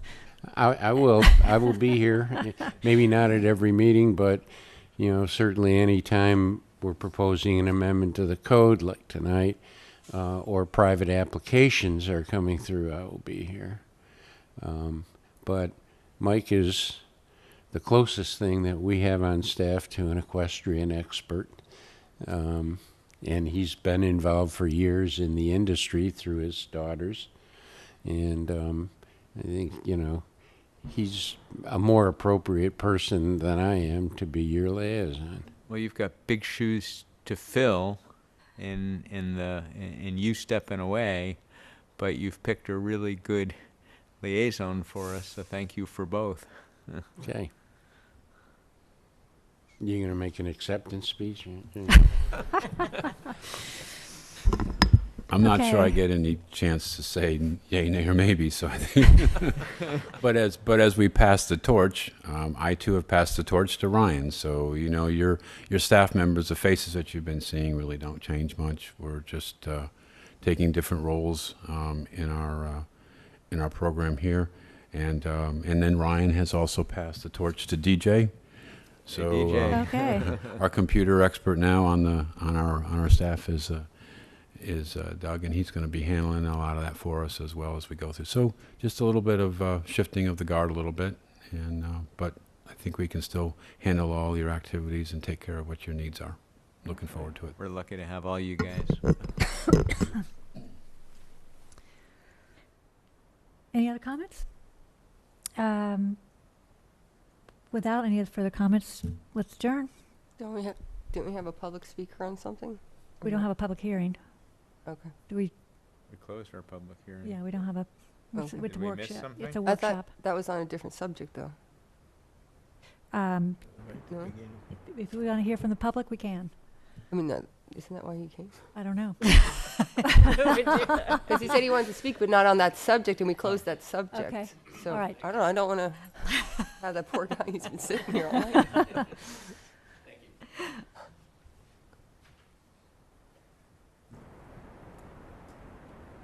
So I think we have to open like the general public hearing.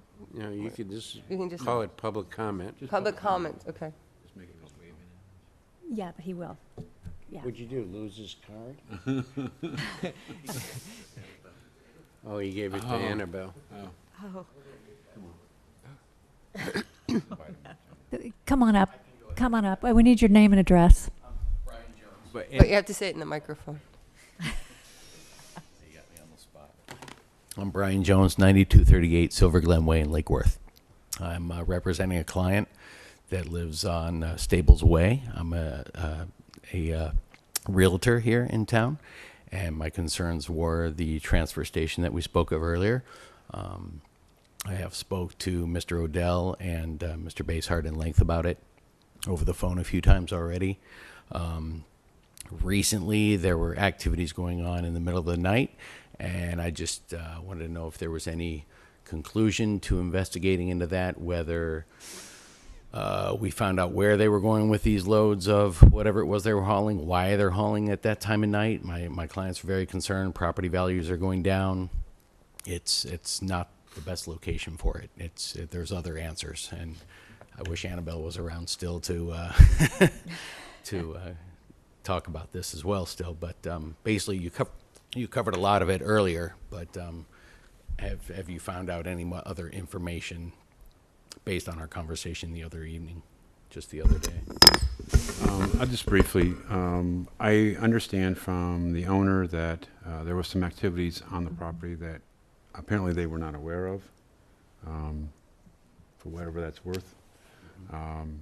And we were told they will discontinue that, whatever that was.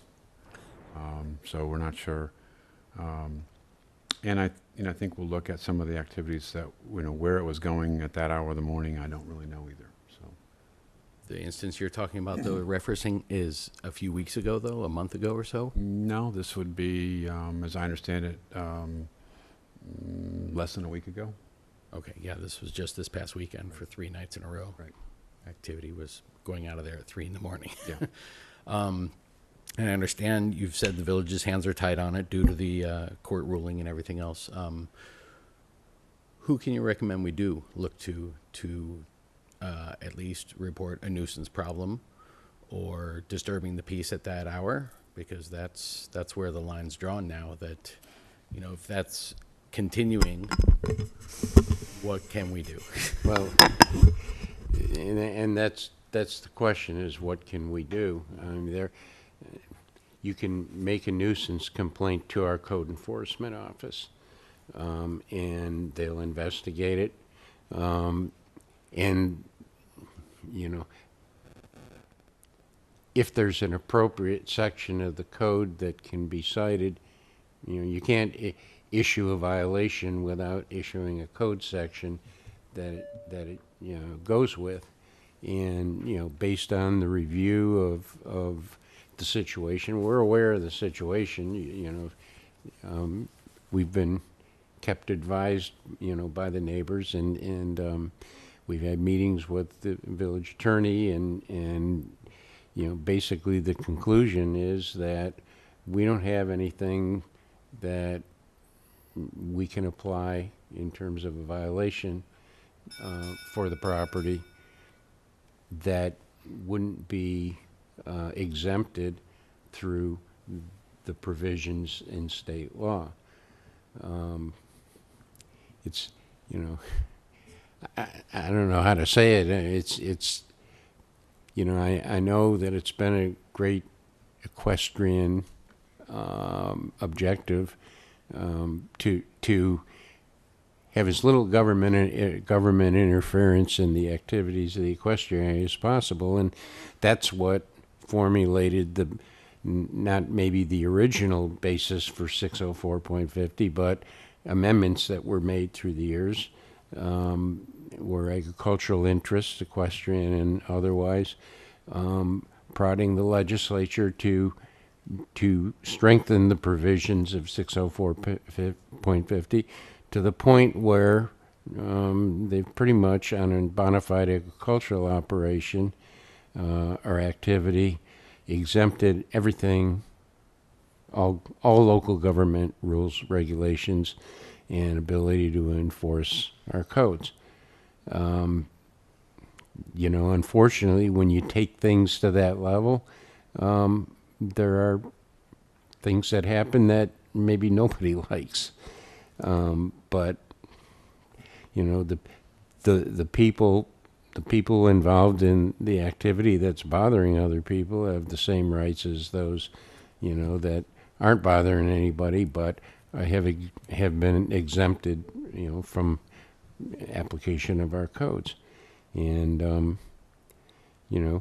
we don't personally agree that, operationally here, we don't personally agree that the provisions of those sections of state statutes go as far as the courts have determined they do, but the courts are the ones that determine it. And all we can do is comply with the case law, and that's where we are. Yeah, I understand. During the day, it's a safety issue. We've talked about that, being so close to arenas where young horses and young riders are on their horses, getting spooked by the dump slamming and everything else. So that aside, property values aside, where we're at right now, when this activity is going on at night, then it's no longer a safety issue at that point, because nobody's riding horses in the middle of the night at 4 in the morning.